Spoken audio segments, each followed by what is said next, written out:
vamos iniciar, como de costume, fazendo a nossa oração. Em nome do Pai, do Filho e do Espírito Santo. Amém.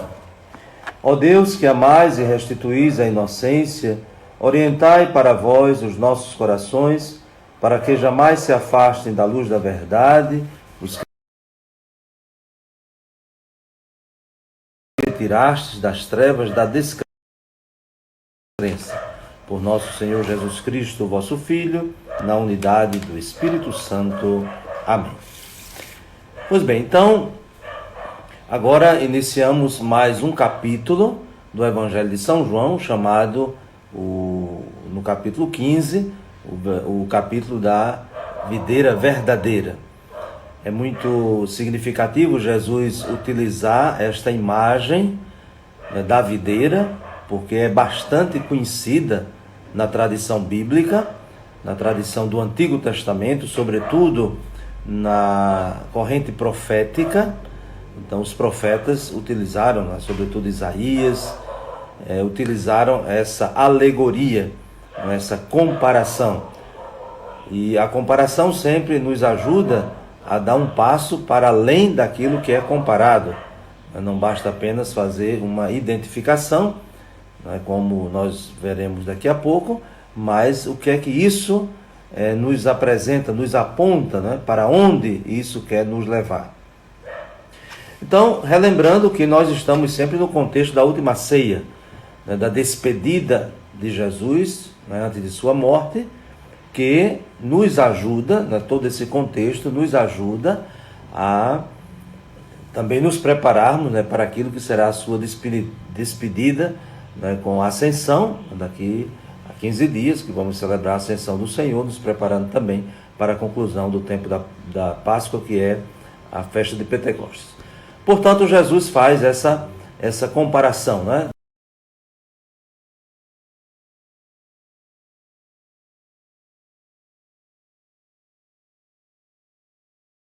dentro desse contexto de sua despedida, para dizer de fato qual é a identidade dessa comunidade que ele constitui para ser testemunha da sua ressurreição, para dizer a missão desta comunidade e também colocar as condições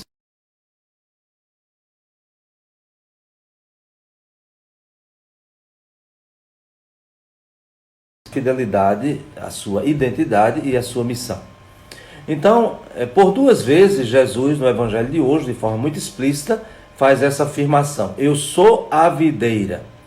No versículo 1 e no versículo 5, que poderíamos dizer que está no centro da nossa perícope de hoje. Então, Jesus, na primeira vez que ele faz a afirmação, eu sou a videira verdadeira, ele faz uma relação com o Pai. Eu sou a videira verdadeira e meu Pai é o agricultor. Então, essa afirmação de Jesus evidencia, aquilo que nós já ouvimos ultimamente nesses trechos do Evangelho, que Jesus está sempre unido ao Pai. Ele não faz nada que não seja da vontade do Pai, que não seja permitido pelo Pai. Então, é muito importante, Jesus inicia essa sua comparação, já dizendo a fonte, ou seja, a razão de tudo é o Pai. Por isso que no capítulo 14, no capítulo anterior, ele dizia: ninguém vem ao Pai senão por mim. Então, essa relação muito estreita que existe entre Jesus e o Pai, que é a fonte de tudo. Ele não pode fazer nada se não estiver na comunhão com o Pai. Então, a primeira afirmação, de eu sou a videira verdadeira e meu Pai é o agricultor. E pela segunda vez, ele afirma: eu sou a videira, e agora diz: e vós os ramos. É a relação conosco. Então, Jesus tem dois grandes focos, da sua relação, que é com o Pai e conosco, com a humanidade, porque ele é o mediador. Ele é o mediador da salvação, como São Paulo diz na carta a Timóteo. Ele é o único mediador da salvação, o homem Jesus. E, portanto, na sua relação com o Pai e na sua relação com os seus discípulos, com a igreja. Então, essas duas afirmações, podemos assim dizer, né, elas se repetem, mas com um elemento novo, né? Essa distinção desse relacionamento de Jesus com o Pai e Jesus conosco. E agora ele vai dizer o que é que o Pai faz. Vejam que ele, nesses dois núcleos, né, podemos assim dizer, do ensinamento de Jesus, o seu relacionamento com o Pai e o seu relacionamento conosco, agora ele vai dizer qual é a consequência. Então, qual é a consequência? O que é que o Pai faz? O Pai, ele vai conduzir através do Espírito o aperfeiçoamento dos ramos que estão ligados à videira. E por isso Jesus utiliza nessa linguagem, né, uma linguagem comparativa, uma alegoria, que o Pai tem duas ações fundamentais, isto é, aparentemente parecem que são idênticas, né, porque é podar e cortar. Quem conhece, né, quem tem a experiência, né, da agricultura, sabe que é muito importante que se faça uma poda. E o que é uma poda? A poda é um corte.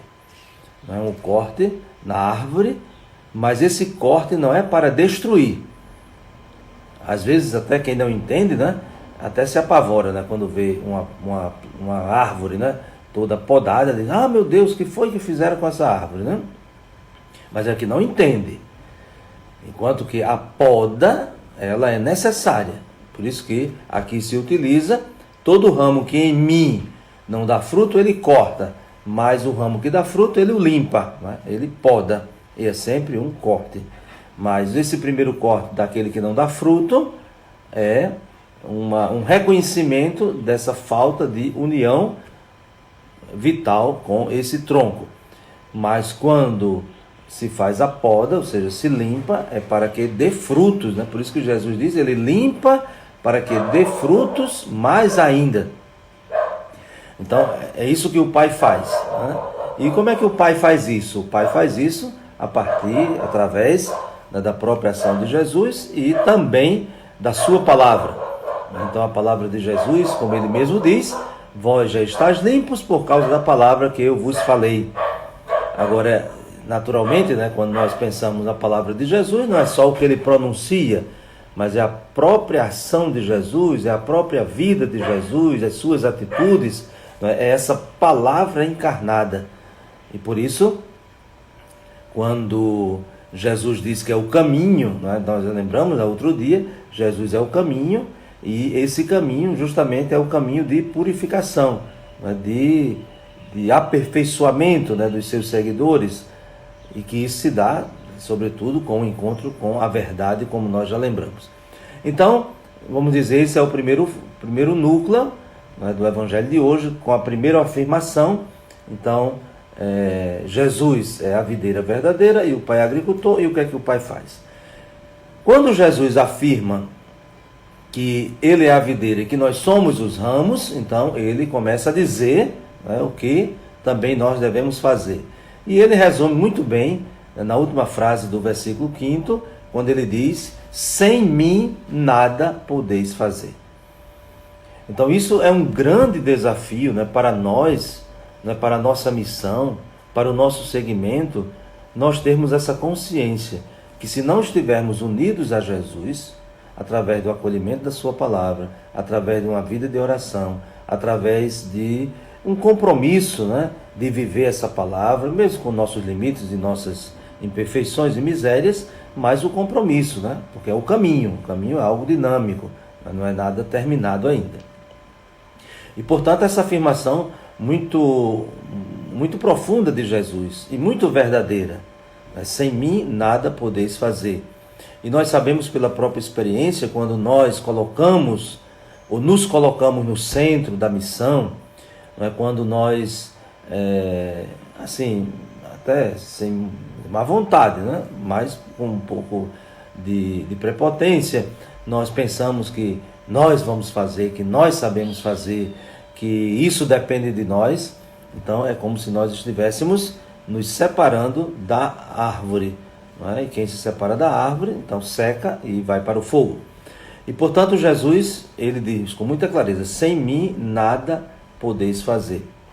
E aí volta o famoso verbo, né, que nós já relembramos, que já se encontra lá no início do Evangelho, quando aqueles 2 discípulos de João Batista vão atrás de Jesus e Jesus pergunta o que vocês estão procurando, e eles respondem com a outra pergunta: Mestre, onde moras?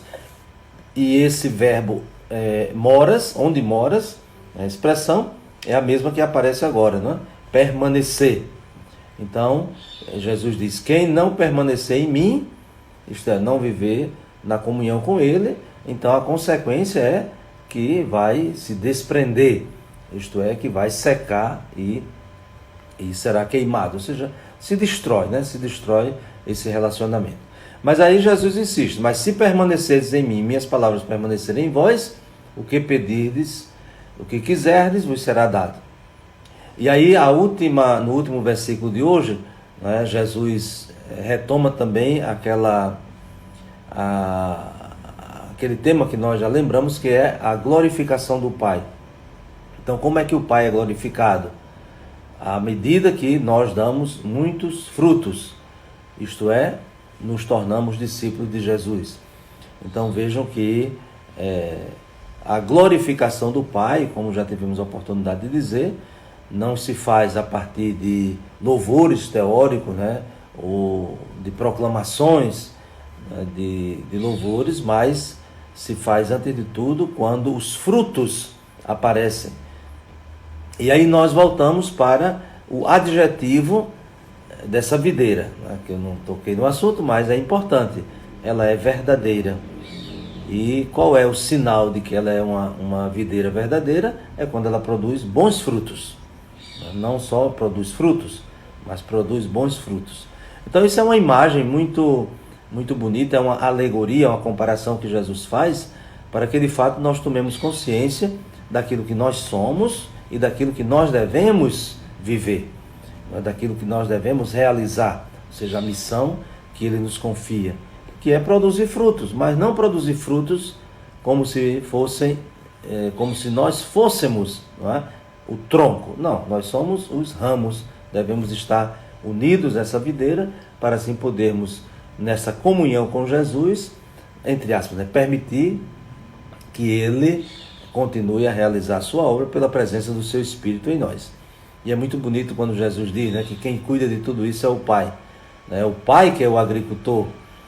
E essa imagem do agricultor nos remete, né, quase que naturalmente às primeiras páginas da Bíblia, né, porque Deus aparece na Sagrada Escritura como aquele que tira o homem, né, do pó da terra, né, forma Adão e confia a ele uma missão, que é a sua própria missão, que é cuidar. Né?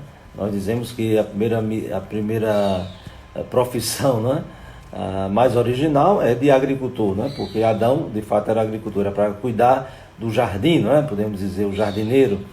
Então, na semelhança de Deus, né? Como Deus é agricultor, também Adão, né, recebeu essa missão. Então é Deus quem cuida, né? Cuida dessa videira, né? Que é o próprio Filho, e dos ramos que estão ligados a essa videira. Então é uma expressão muito bonita que deve nos ajudar de fato a tomar consciência da nossa missão e da nossa identidade. Hoje, 13 de maio, é uma memória, claro que facultativa, de Nossa Senhora, mas pela expansão da devoção, né, do amor, né, que se manifesta a Nossa Senhora, invocando a Nossa Senhora de Fátima. Então eu gostaria de terminar essa nossa reflexão também rezando a oração deste dia, pedindo a Nossa Senhora de Fátima, tão amada, né, no mundo inteiro e de modo particular, né, claro, em Portugal, mas também a nós brasileiros, né, que é tão difundida essa devoção, né, tão marcante, e hoje a gente sente uma tristeza no coração, né, de não poder celebrar assim como de costume, né, assim com uma expressão assim mais comunitária, mas certamente Nossa Senhora, junto de Deus, intercedendo pelo mundo, pela humanidade, ouvirá as nossas preces, sobretudo o nosso pedido, para que o mundo supere esses momentos difíceis, né, dessa pandemia e de toda essa confusão, né, de informações, de procedimentos e tudo isso que nós vivemos. Então vamos pedir pela intercessão de Nossa Senhora de Fátima que Deus nos abençoe e abençoe toda a humanidade.